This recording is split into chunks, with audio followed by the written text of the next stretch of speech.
Hello, everybody. My name is Pablo Garcia Salaverri, and I am assistant professor at the Department of Thermal and Fluids Engineering at University Carlos III of Madrid in Spain.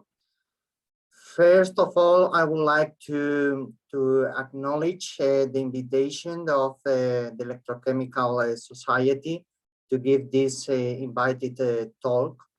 The title of the talk is Modeling and Characterization of Porous Media with Application to Electrochemical Energy Conversion and Storage Devices. So in this talk, I will give you an overview of the work that I have done during the last 10 years involving porous media in the electrochemical devices at different scales. Okay, so the outline of the presentation is as follows. I will give a brief introduction to porous media and electrochemical devices. And then we will focus on different components that we find in these devices. We have first the gas diffusion layer and microporous layer. Then we will move to macroporous electrodes.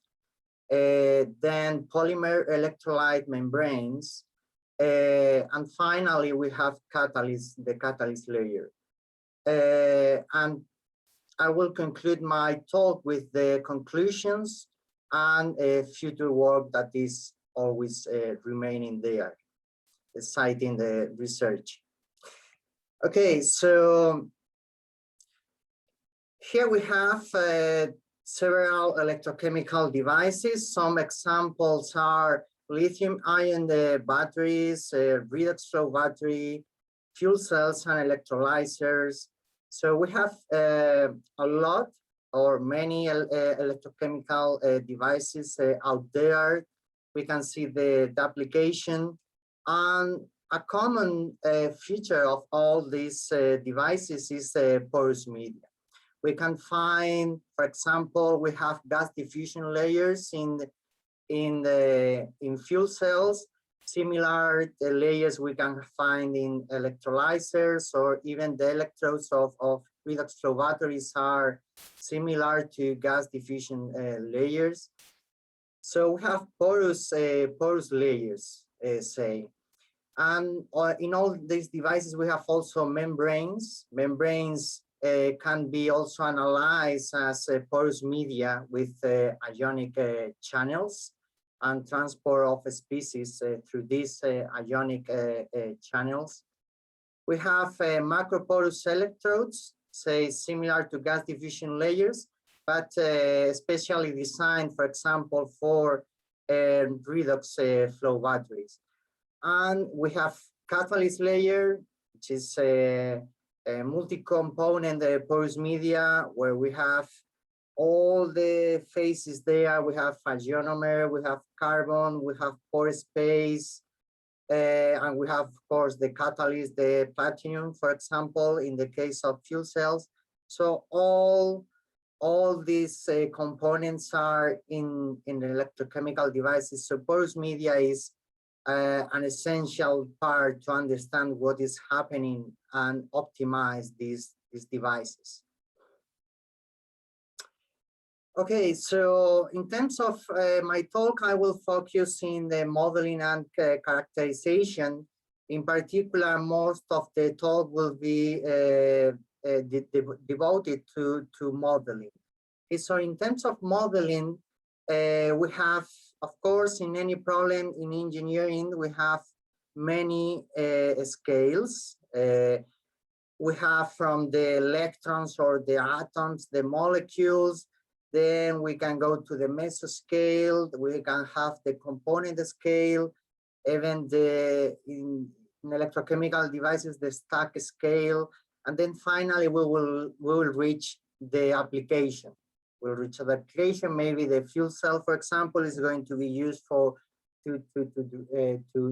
power a fuel cell vehicle, a submarine, or any other transport device or application.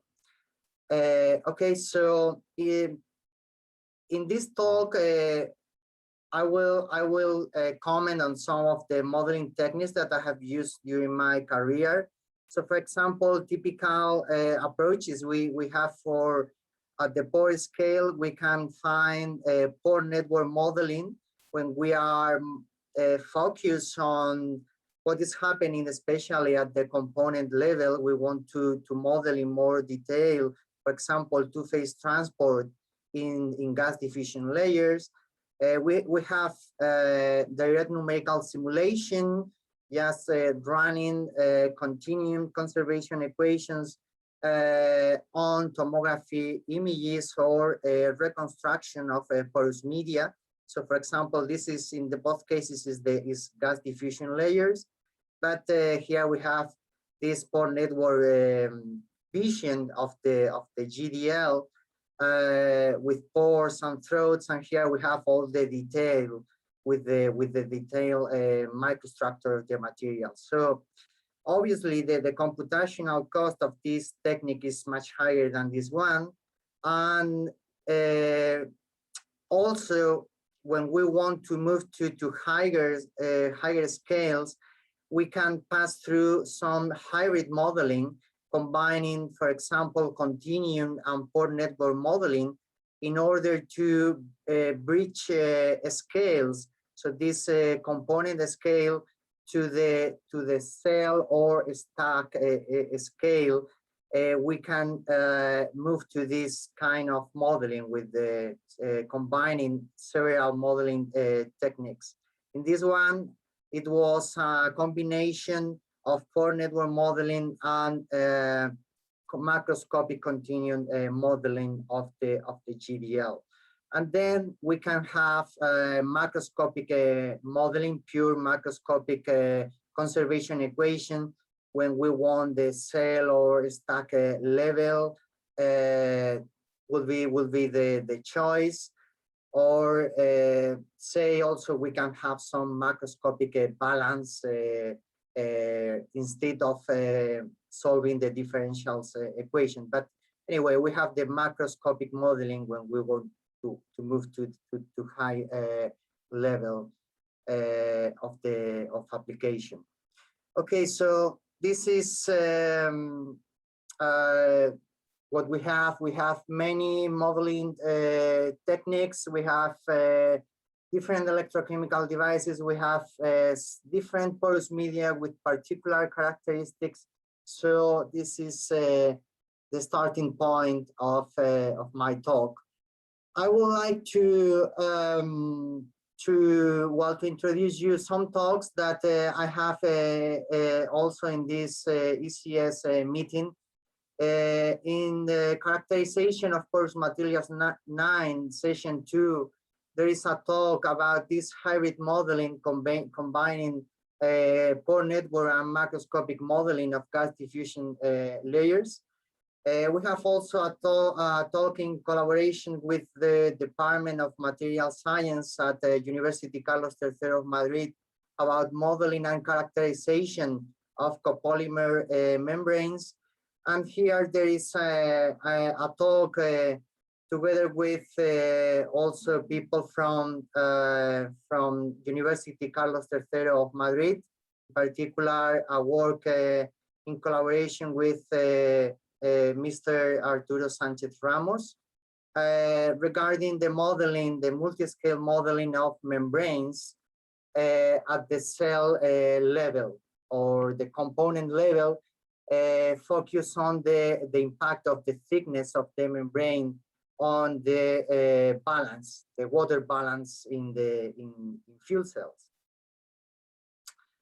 Okay, so let's start. I'm going to start with gas diffusion layers. This is applied to polymer electrolyte fuel cells. So one of the problem always that has been always there with modeling gas diffusion layer, it has been the question if there is a representative elementary volume in this porous material. That's important. Gas diffusion layer, well, gas diffusion layers are very thin materials. They are typically 2 to 300 microns in thickness, while in the material plane, they are several centimeters or several millimeters. Say that there is much higher the length scale we have in the material plane compared to the through thickness direction.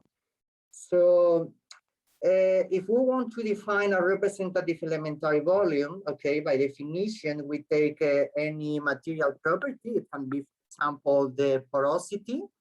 And so if we take very small pieces of material, we expect to have these microscopic fluctuations, just to, because now I'm taking 2 fibers, now a pore plus 3 fibers.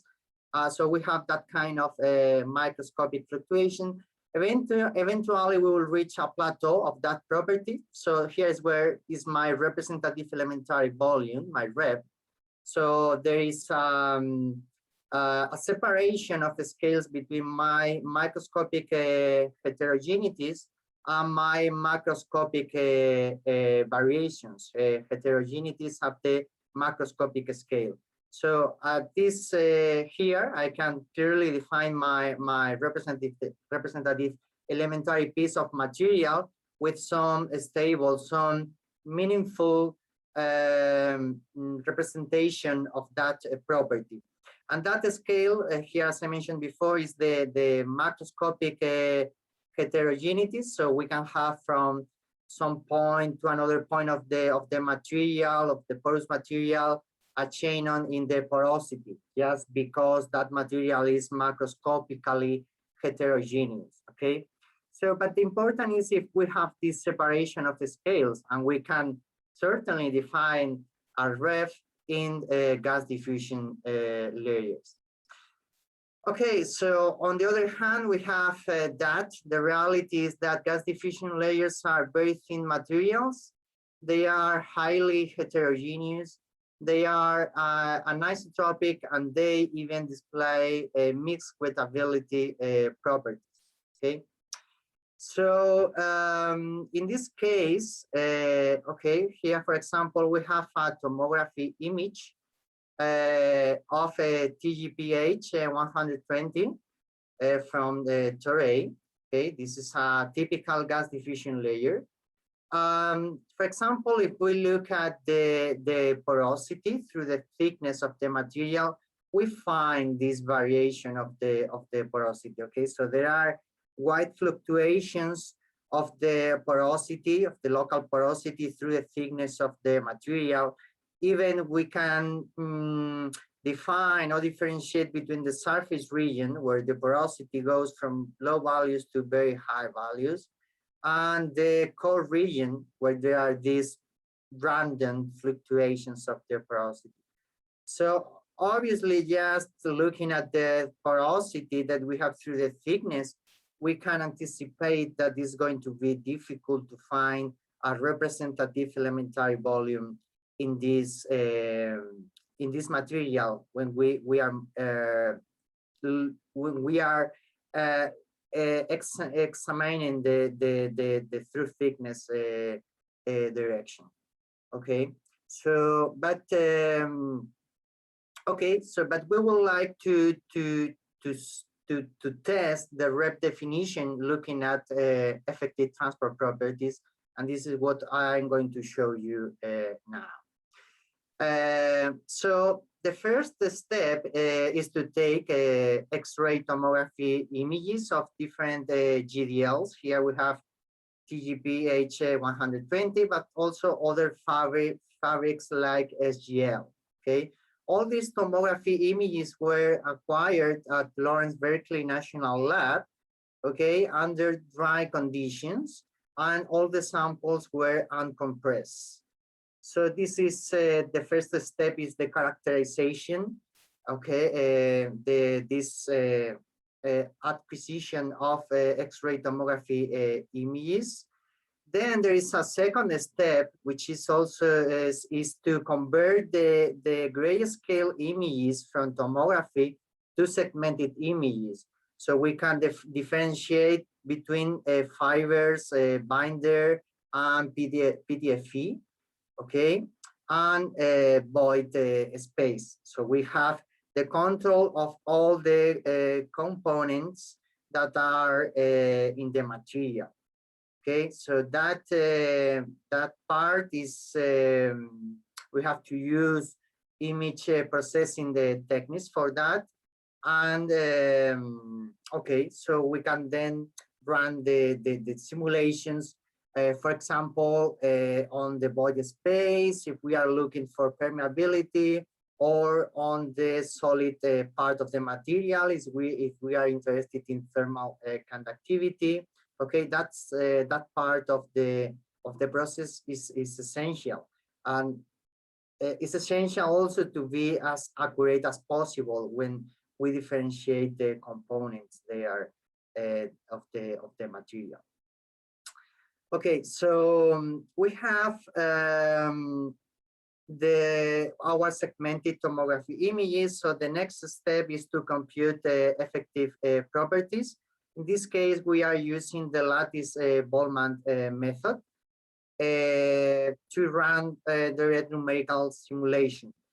We examine effective diffusivity, permeability, and thermal and electronic conductivity.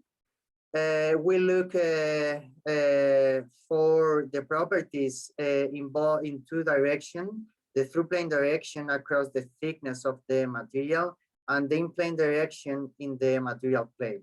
Because these materials are anisotropic, so there are important variations in the properties in the two directions.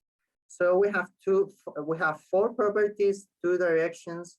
Well, the assumption here is that the heat conduction in the void phase is negligible compared to heat transfer or heat transport through the solid phase. Okay, this was an assumption in these simulations. Okay, so we use this open source code for the simulations, Palabos, and the simulations were run in the supercomputing cluster CLUMEC in Canada. And then, okay, once we have our simulations, then, okay, but we want to analyze the representative elementary volume. Okay, so what the procedure is rather simple. So we take boxes of material of different size. We determine the effective transport properties on each box of material, and then we analyze the variations.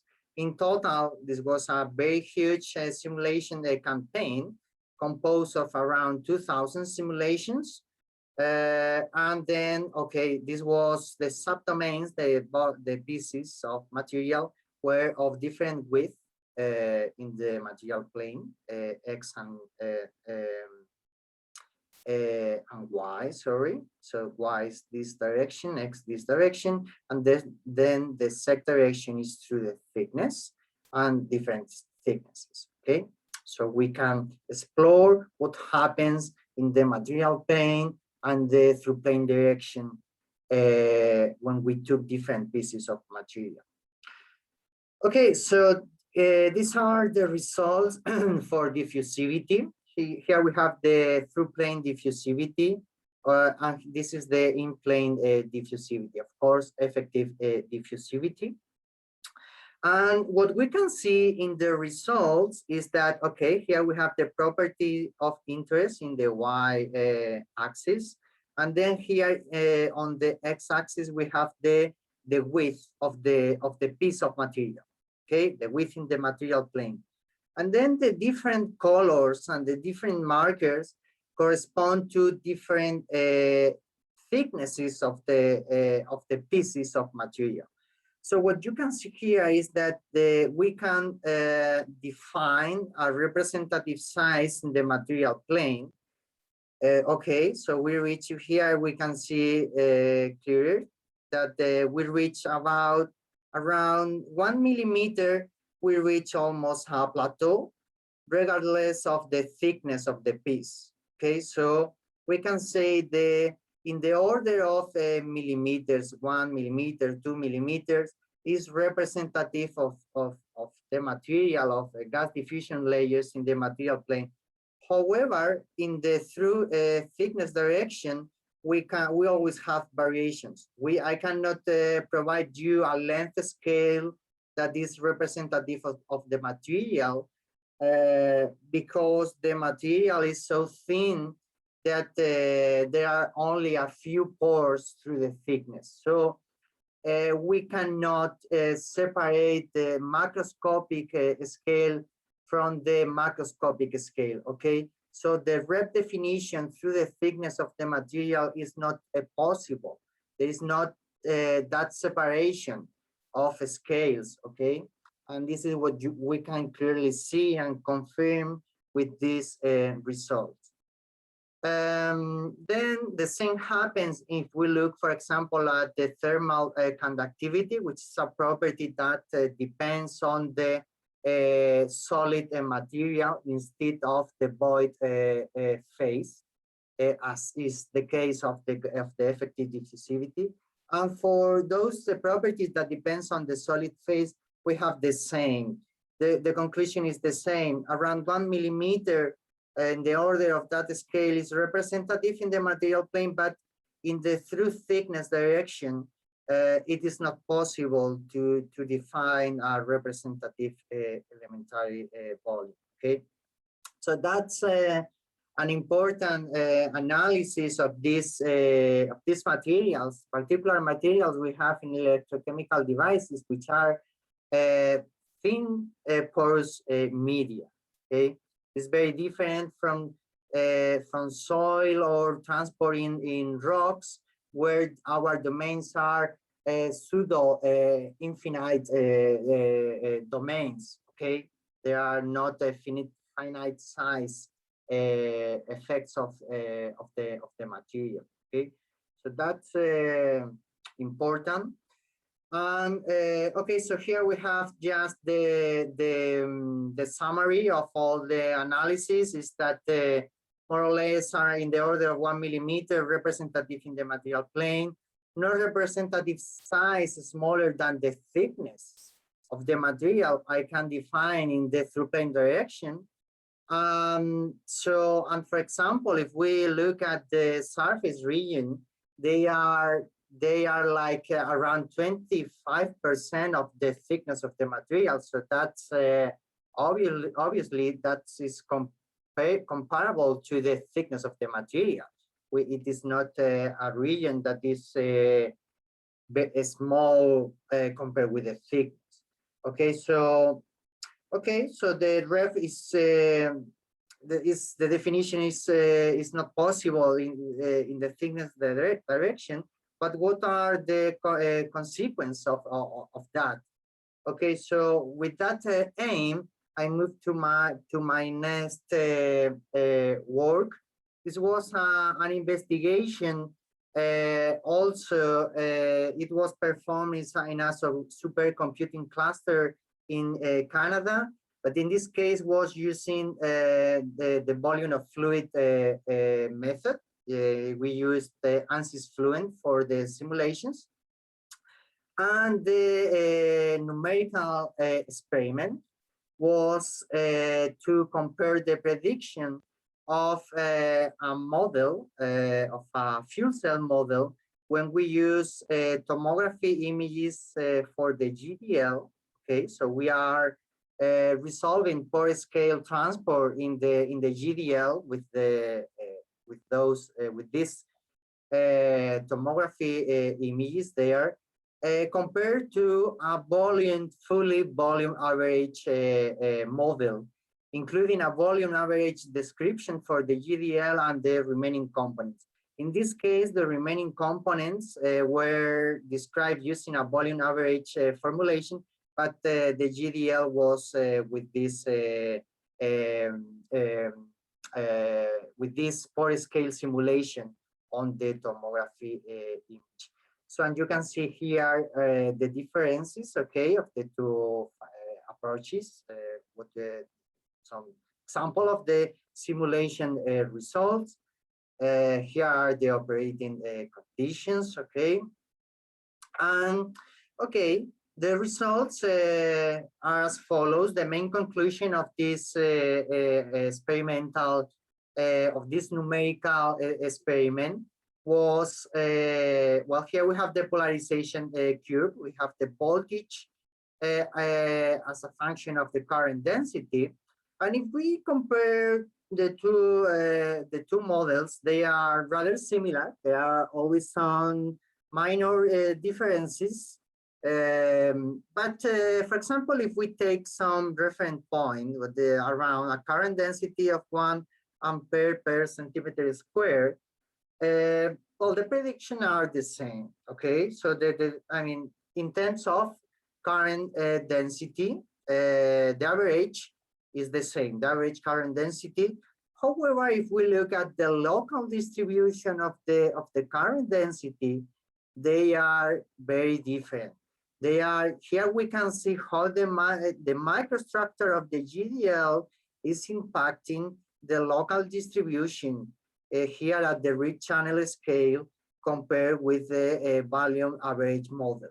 Okay, so the global quantities can be the same, but the impact of microstructure is there.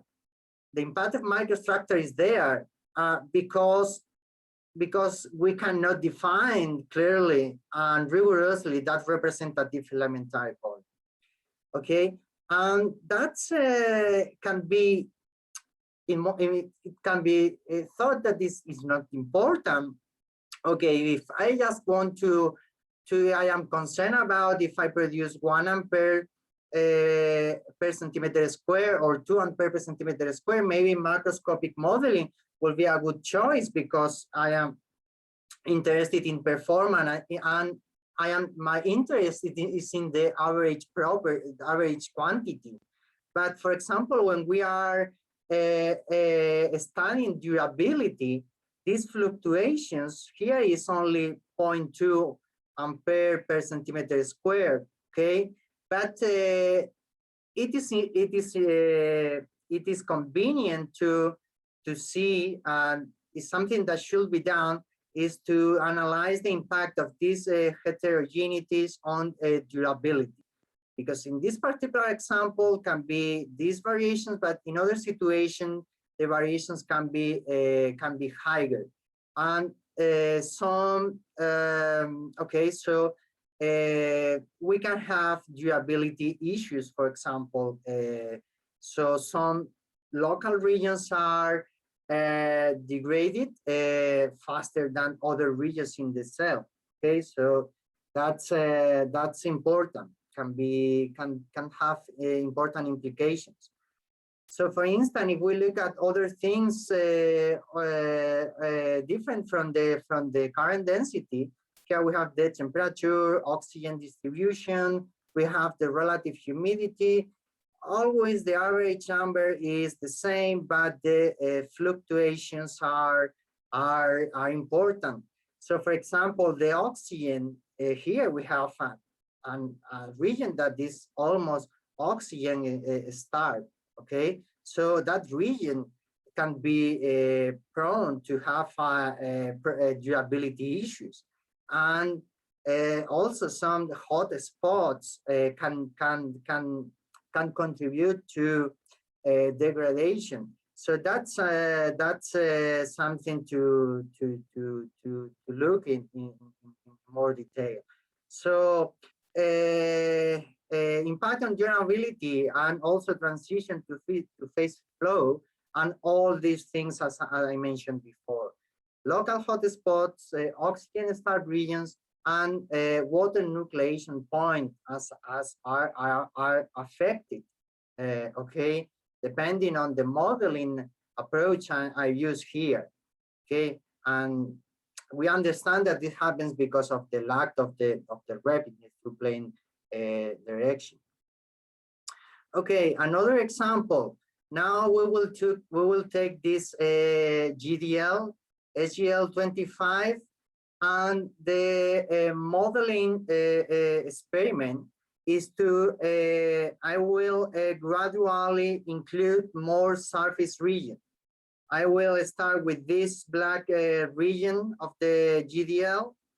This represents 67% of the material, and then I will gradually include this. I will add this portion, then this one, moving to the light brown region or material that we have here. Okay, which is 93% of the material. So gradually, I include more thickness of the material in the simulations, okay, I will compare what happens with my pore scale model compared with the volume average model.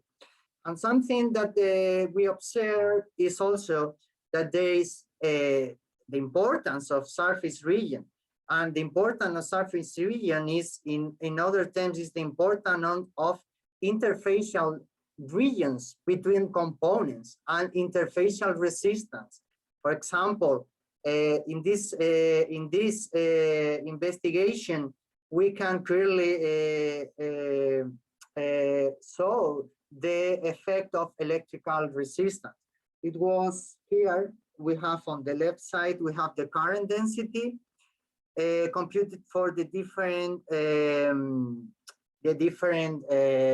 portions of GDL, what we call here that window length. Okay, so this is for the thinner sample, and this is for the thicker sample. Okay, when I take almost all the thickness of the material. And then we have the prediction of the pore scale model, red and blue, and the volume average model in black, dashed line. Okay, so we can see that when we use the pore scale model and there is not overlap between the GDL and the microporous layer, okay, which is the microporous layer is a layer that is added to the GDL with much smaller pore sizes, okay, in order to enhance water management. But also one effect of that microporous layer is to make the transition between the catalyst layer and the GDL smoother. So we have that intrusion of the MPL into the GDL is fundamental to reduce the interfacial electric resistance there. So when we don't include when we don't have the overlap between MPL and GDL, there is a dramatic drop of the current density as we are including the surface region of the material, because essentially that surface region is mostly composed of void space. So void is a very bad conductor of electrons, and we have a high local electrical resistance. So you can see, for instance, that the voltage drop, okay, for the case without overlapping between GDL and MPL is much higher compared to the pore scale model with overlapping and the volume average model. Okay, so that's also from the comparison of the two modeling approaches. It's important that when we are, for example, using volume average models, we are maybe inherently assuming that interfacial resistance are small. That cannot be the case for any reason, because during the operation of the fuel cells, there is some delamination between the materials or whatever. Okay, so that kind of finite size effects and the importance of interfaces is something that is critical in assemblies of porous media in electrochemical devices. Okay, so that's the message here from this investigation. Okay, then I will move to another research, also gas diffusion layer. Now we will include two-phase transport. We include water in our simulations. So this is also a pore scale simulation using the lattice Boltzmann method. We use the Palabos and also a supercomputing cluster in Canada. And okay, so we in this research we were interested on the effect of liquid water on blockage of gas transport by diffusion across the gas diffusion layer, because that's a problem in fuel cells. In fuel cells, we are generating water from the electrochemical reaction, and that water eventually condense or is transported by capillary action to the GDL, and finally we are going to have some partial blockage of the GDL by that water, by that liquid water. Okay, so our setup is just to okay, we take those tomography images of partially saturated GDLs. We include, for example, this is for when we are interested in the effective diffusivity in the material plane. So we impose a concentration gradient in that direction, and then we compute the average flux from the simulation. And if we compare the average flux from the simulation with the bulk flux when there is no porous media, there we get by definition the effective diffusivity. Okay, so that's the way we calculate the things in those simulations to compute the effective properties. And here are some examples. We have, for example, when we are studying the in-plane direction and when we are studying the through-plane direction. Okay, so we have these beautiful images of gas diffusion in partially saturated GDLs, okay, under real conditions. The water was from experiments, capillary pressure experiments performed at Lawrence Berkeley National Lab. Okay, so now I would like to introduce, I have talked about dry effective diffusivity, but when we are concerned about transport diffusion in two-phase conditions, we have two pieces in the equation. We have the effective diffusivity can be, say, to have this image under partially saturated condition will be the product of the dry effective diffusivity, okay, which is the blockage exerted by the dry porous medium compared with the bulk space. This is, okay, the function F. And then we have in blue here the relative effective diffusivity. The relative effective diffusivity accounts for the relative blockage of liquid water on gas diffusion, okay? So by definition, G of X is a function which is bounded between 0 and 1, okay? If it is equal to 1, the blockage of relative blockage of water will be 0. We have just the effective diffusivity is equal to the dry effective diffusivity. Okay, well, this is, for instance, the normalized value, okay, over with the bulk diffusivity. And if we have G of S is equal to 0, the flux is completely of gas is completely blocked by liquid water, okay? So we typically, porous media, we correlate G of S with function of this form, 1 minus x to the power of n, where the exponent n is the open question. It can be, if we go to the literature and we look for values of the exponent, the saturation exponent, and for GDLs, we find values that range between 2 and 9. So, and so there are huge variation. It is not the same to have an exponent of 2 and an exponent of 9. Certainly is not the same. So the question here is why we have that differences in the literature. I mean, what is going on there? Okay, so if we look at our tomography images of the partially saturated GDLs, we have this saturation profile through the thickness.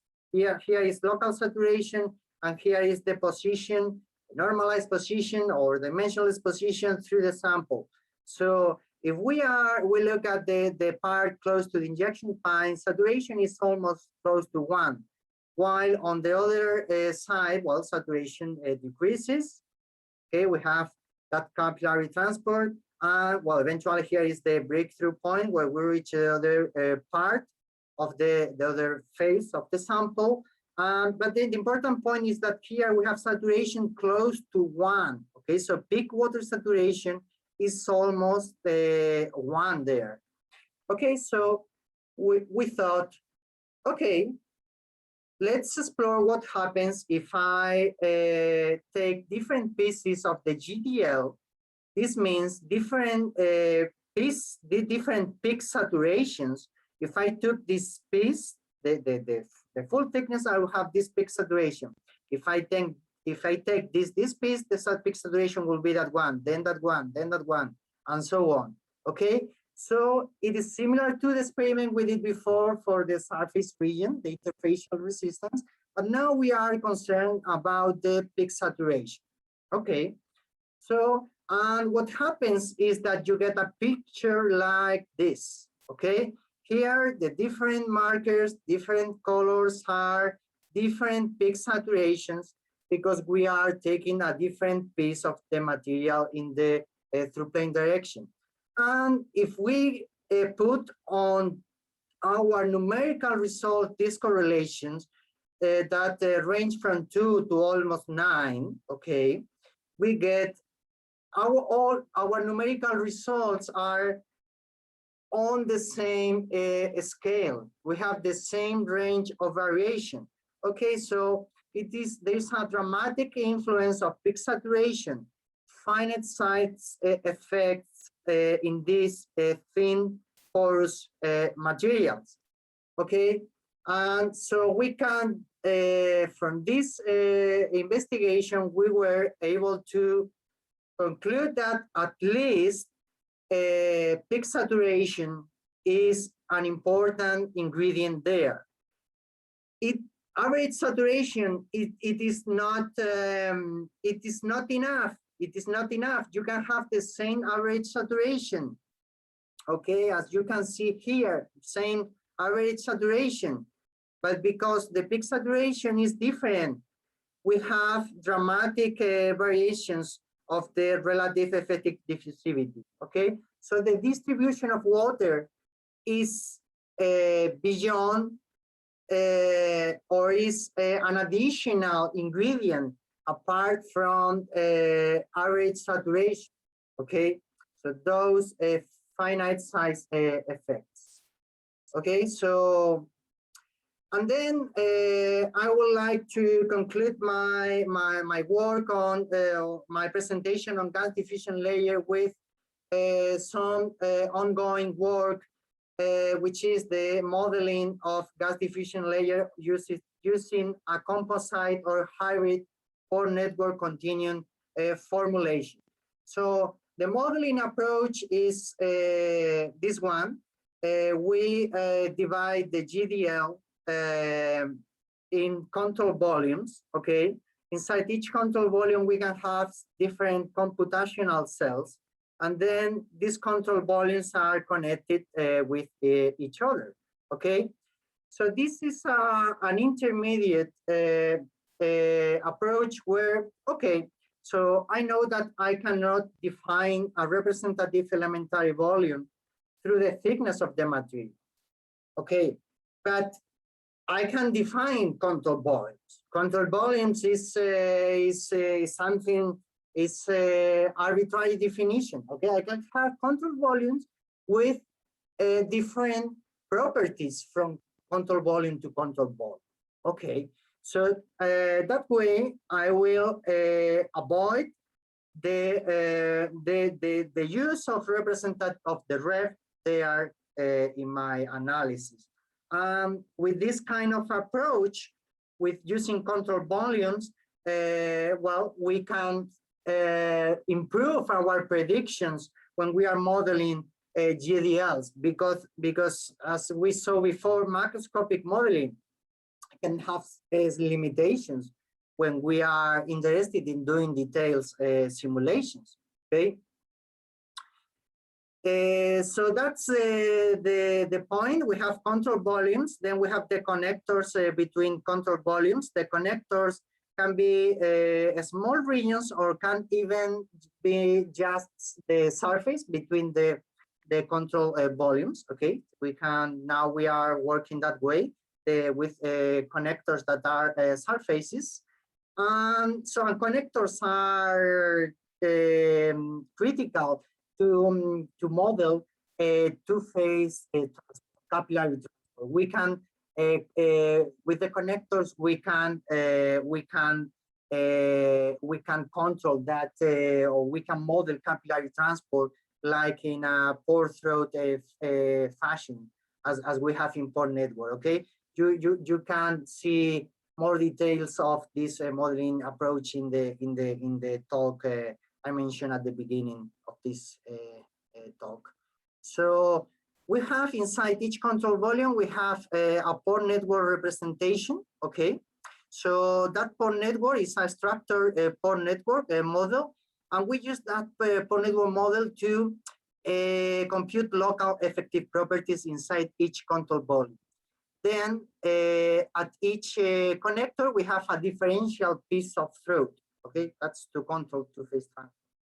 And so how we compute the effective properties, these local effective properties? Okay, so we use conservation equations. So we have to conserve what mass species, for example. So we have, when we look at this direction, we are okay. So we have the flux through the throats and through the pore must be the same. Okay.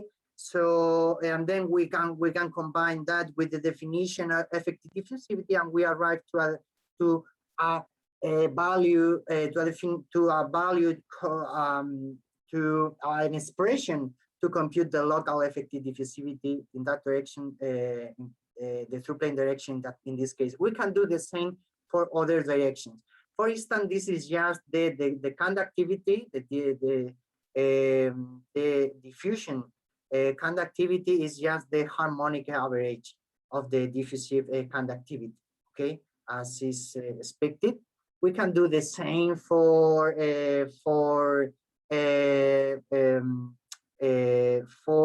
hydraulic permeation, okay, using the Darcy's law, in this case to relate the pressure drop with the flow rate, and we can define effective permeability. In each pore or throat, we have the permeability is that given by laminar flow in a rectangular channel, and we get also an expression for the hydraulic conductivity. Okay, so we have that way we compute local properties, and we arrive at this kind of distribution where you can see that there are few variations of the effective properties, the local effective properties. In fact, they are the variations are stronger for permeability compared to diffusivity.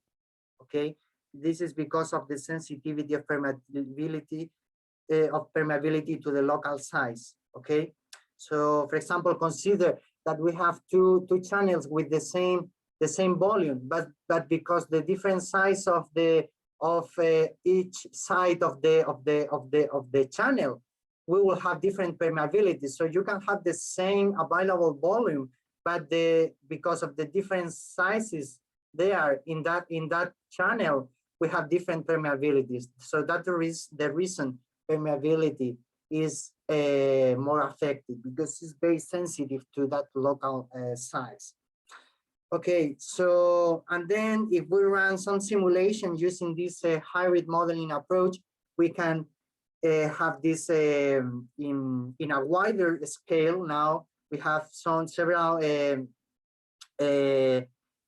millimeters. Okay, in this case, this was a 3 by 3 millimeters sample. So we can have the variations of the diffusive flux, which are around 1 order of magnitude, and that is comparable to what we observe with the tomography images. We have strong variations, and so this can have an effect on durability. But now we have a modeling approach that is more computationally efficient in order to analyze that effect of the heterogeneities on performance. Okay, so that's also one of the targets of doing this hybrid modeling. Okay, to bridge scale and finally look at performance.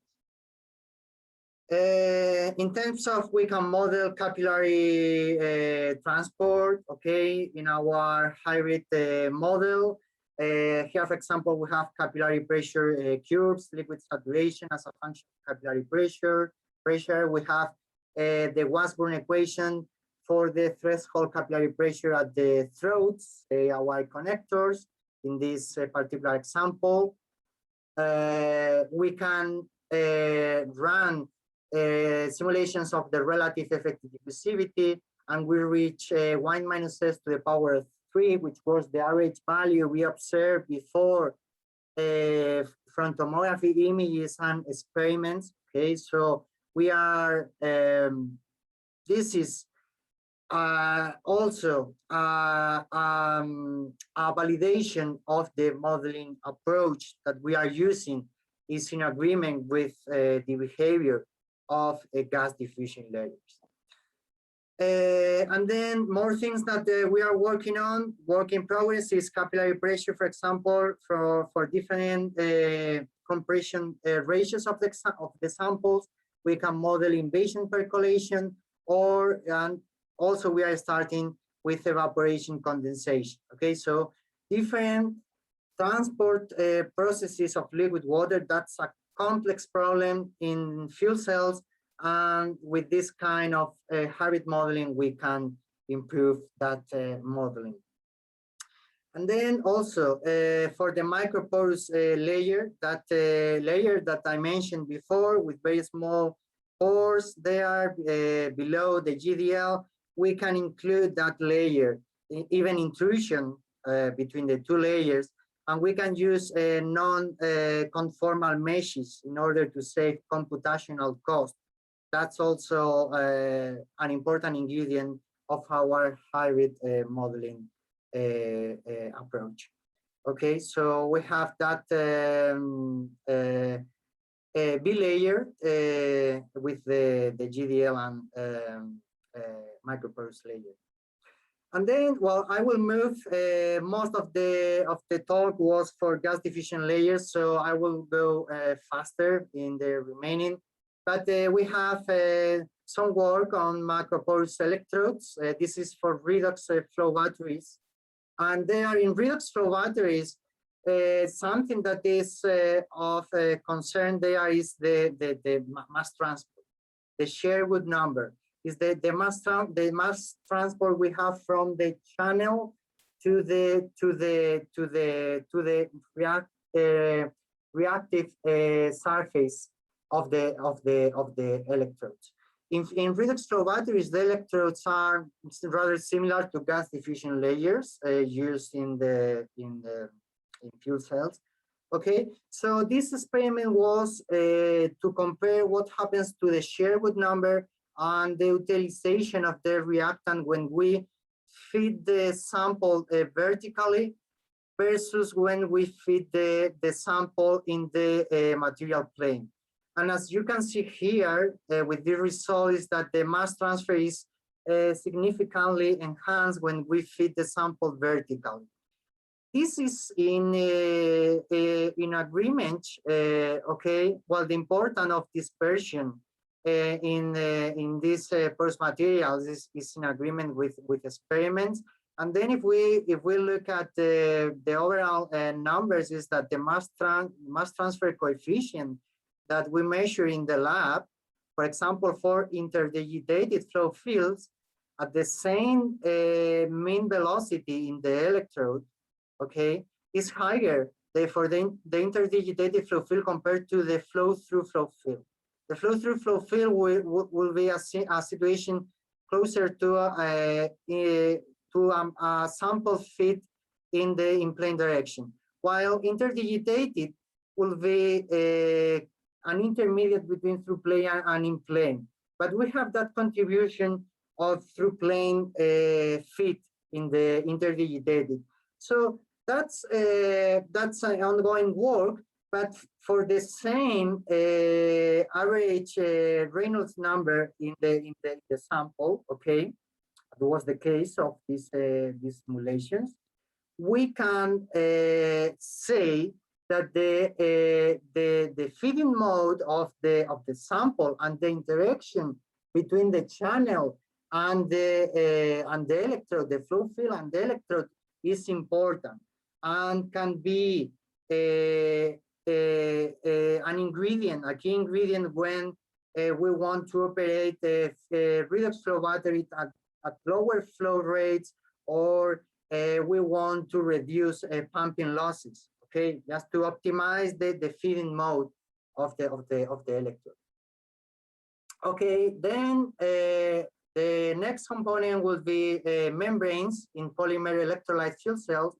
So here we have an investigation involving multi-block copolymer membranes. These multi-block copolymer membranes are composed of two blocks. One is more hydrophilic, and the other is more hydrophobic. So you can see here sent images of these copolymer membranes. Okay, that in particular, this membrane were produced at the University Carlos III of Madrid. And then here you can see our modeling approach that we use to model ionic conduction, in this case proton conduction in the membrane. Okay, for these simulations, we used a percolation network. So membranes are percolation theory. An important part of porous media, it's also there, and it has much to say in the behavior of membranes. This was the example with copolymer membranes. Okay, so in our network, okay, this is we use different types of elements. We have, for instance, dry elements that are non-sulfonated. They are not conductive of protons. Other sites that are disconnected, okay, from the water network, okay. They are sulfonated, but they are not hydrated, or they are weakly hydrated. So finally, they are non-conductive sites, and then we have conductive sites. And this was also using this, okay, with this discrete division of the material into sites, okay, with different behavior. But then we use a continuum formulation for the modeling transport. So it's like the hybrid model I mentioned before. Okay, the idea is somewhat similar. So we are here modeling just the from the Nernst-Planck equation. We are taking the term related with migration. Okay, so we have here the mobility of protons, and this is the equations, the conservation equation we have for the ionic potential here. Okay. Okay, so when we compare experimental data, we can see that this is different samples with different degrees of sulfonation, And this very good agreement with our numerical results. With this percolation network, we were able to explain the different behavior of these membranes with different degrees of sulfonation. Okay. Final thing that I wanted to highlight is the impact of tortuosity on the conductivity at low relative humidity. Something that we observed in this investigation is that as we decrease the tortuosity of the material, okay, the tortuosity of the membrane of ionic channels, we have higher conductivities at low relative humidity. So that's important, for example, for fuel cells, because operation at low relative humidity would be desirable. So if we can synthesize membranes with structures, ionic channel structure that show a low tortuosity, we will be able to have higher ionic conductivity at lower water volume fractions, say lower relative humidity. Okay, so important also that vision of membranes. Okay, and finally, my final stop is catalyst layers with application to polymer electrolyte fuel cells. So here we have a 1D macroscopic model. Okay, so this was a macroscopic description, and the focus is the cathode catalyst layer. And here we have a multi-scale macroscopic description of transport in the catalyst layer. Okay, so one important factor there in the catalyst layer is the local resistance we have from the bulk space of in the catalyst layer to the platinum sites. Okay, so we have the ionomer films, maybe we have water films, and then we have interfacial resistance there at this very local scale around platinum sites. Okay, so this is here we have a multi-scale model in order to be able to capture the transport at the layer scale here in the catalyst layer, and also this local resistance that are close to the platinum sites. Okay. So some results is that okay, this model, which is the work is in preparation to be submitted to a journal. Well, it is we have a good agreement with experimental data. Okay, these are experimental data from Oweyan et al., which is classical work in the literature. Okay, exploring the role of low platinum loading in cathode catalyst layer. And in particular, well, here we have this local transport resistance of oxygen toward the platinum sites. And there is a good agreement with the experimental data. We have the linear relationship of the local oxygen resistance with the inverse of the roughness factor. The roughness factor is defined as the electrochemical surface area over the geometric area of my electrode. Okay. So, and this we have this linear dependency with the inverse of the roughness factor. Okay, so that's good. And then final result that I want to show you is that what happens in the model when we vary the platinum loading. This is the optimal catalyst layer composition for different platinum loadings. Okay, so we can see here. This is these contours. We have the maximum power density, and as we move to lower platinum loadings, okay, the optimum carbon volume fraction is moved to higher values.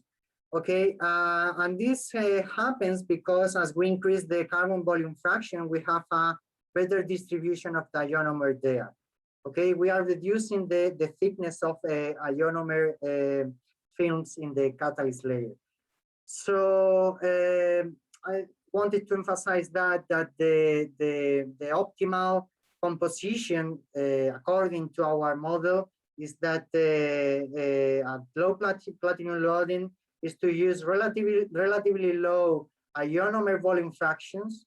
Okay, this is in agreement in all the cases, but then we have to move to higher carbon volume fractions. Okay, as you can see here, this gradual displacement of the peak, of the maximum, no,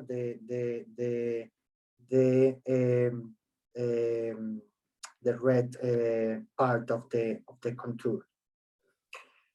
Okay, just from the experimental side to emphasize that in fact relatively dense catalyst layers have been used in the Toyota Mirai.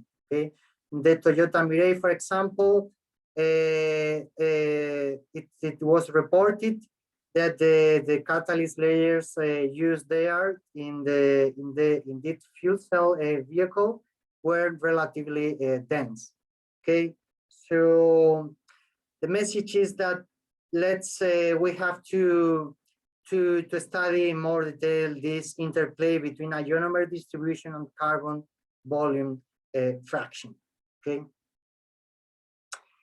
In terms of other properties, we have a strong influence on performance of low platinum loading catalyst layers of the electrochemical surface area and also the stream current density.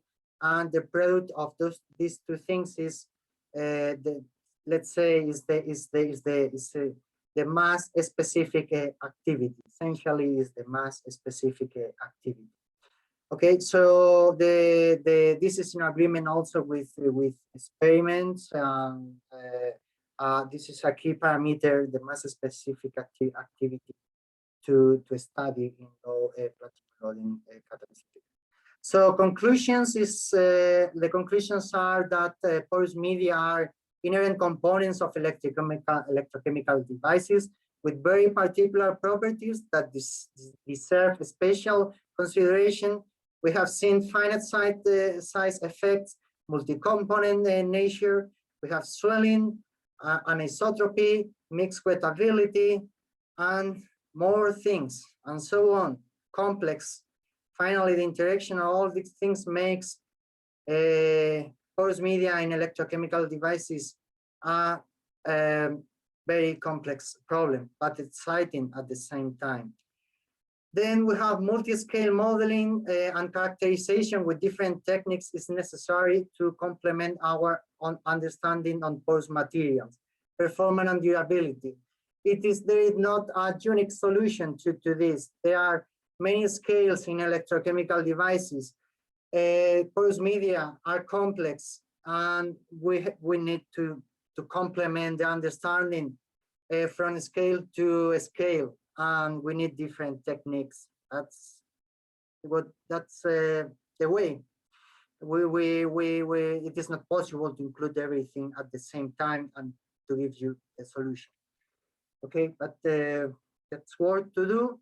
And then future work is the development of continue with the development of the hybrid or composite model in order to this scale bridging with a moderate computational cost with a focus on multi-phase transport, the impact of heterogeneity at different scale on durability. And we have also the optimization of materials using machine learning. It's also These are research lines that are there, and we will see in the next years. So thank you very much for your attention, and and thank you to the Electrochemical Society for inviting me to give this plenary talk. I am very grateful to have shared with you all this vision of porous materials in electrochemical devices and the many things that we have to do and we have done with these materials in electrochemical applications. Okay, so thank you very much for your attention. Bye.